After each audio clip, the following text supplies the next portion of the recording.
Guess who?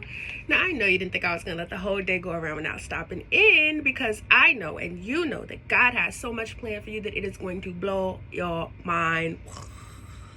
We are in day 14. Say it again, 14 of Just Do It June. And though I won't be before you long, I have a couple of content pieces that I want to make sure that you do not forget. It's essentially a recap of where we've been so far and encouragement to continue. Now, in light of day 14, I have 14 things that I want you to remember. 14 things. Yes, I wrote them all down. Okay. Thing number 1, kings and queens. Appreciation. 2, appetite. 3, approval. 1, appreciation. 2, appetite. 3, approval.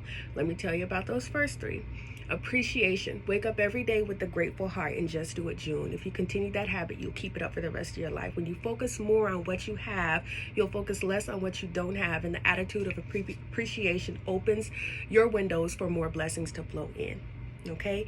Appetite. Stay hungry for what is for you. Do not let anybody derail that hunger. If you have an appetite to go after people who are hurting, go after people who are hurting. If you have an appetite to go after people development, go after people development. Don't let anybody else's appetite or what they have a taste for deter what you have a taste for and what's strong in your heart, your mind, your soul for your purpose. Number 3, approval. Don't look for anybody else's approval but yours and God's. The reason that people put approval on you sometimes is because they are disappointed in where they are with themselves in their life, and that's not for you, okay? Keep your approval lines very slim. 4, 5, and 6. Simplicity, sacred, sustain. Let's talk about those. Keep it simple. Simplicity is the way you keep from being overwhelmed by tasking yourself with the things that are not even aligned with your assignment.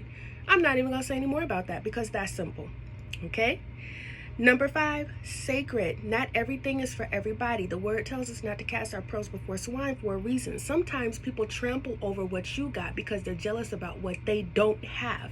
Keep it close to your vest until you're ready for the world to see what has been placed and purpose in your heart. And then sustained. Make sure that you're taking steps that are big enough to make an impact, but small enough to stay sustained. Nothing brings you more regret than continuing to start things that you can't finish. Even the word says, do not put your hands to the plow unless you are sure that you can continue. And I want you to be successful in whatever you put your mind to. So make sure you start off small so that you can sustain small efforts and then add to it as your shoulders get broad enough to carry the weight that you have purpose in your life. 7, 8, 9. Purpose, planning, posture. All right, you seeing the rhythm going on here? Okay, purpose. Don't even need to say so much about that. Walk in your purpose, the rest will align. Stay close to what God has for you in your life, and He will align the desires of your heart so that they match with your purpose, and your purpose is what you continue to pursue in order to be happy in what your purpose is. Planning. You don't overplan to the point where you don't get anything done or you don't execute, but you do plan enough so that you see obstacles and are proactive about those things and have a decision already in place for when those things come into your heart, into your mind. And posture, number 9. So let's talk about posture for one brief second. Your posture is the way you walk into something. Hold your head high. You are able to petition the throne of grace, so do so without your chin ducked down. You are a confident man or woman of God, so act that way. Create the posture that a king walks into the room because you are kings and queens of the royal court. 10, 11, 12. Faithful, fighting, fulfilled. Woo! Okay, stay faithful. If you have the faith the size of a grain of mustard seed, you can move mountains, so stay faithful. Fighting. Go after what you're supposed to have and put on your full armor. Be prepared for a fight.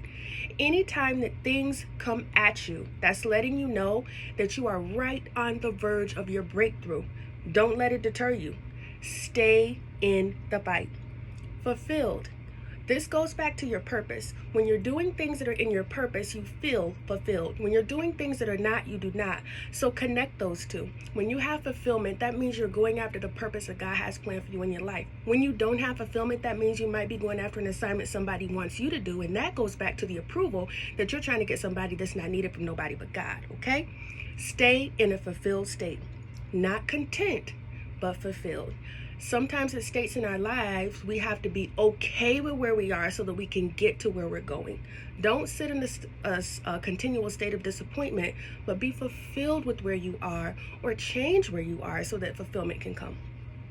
And finally, them last two: continually pray, consistently push.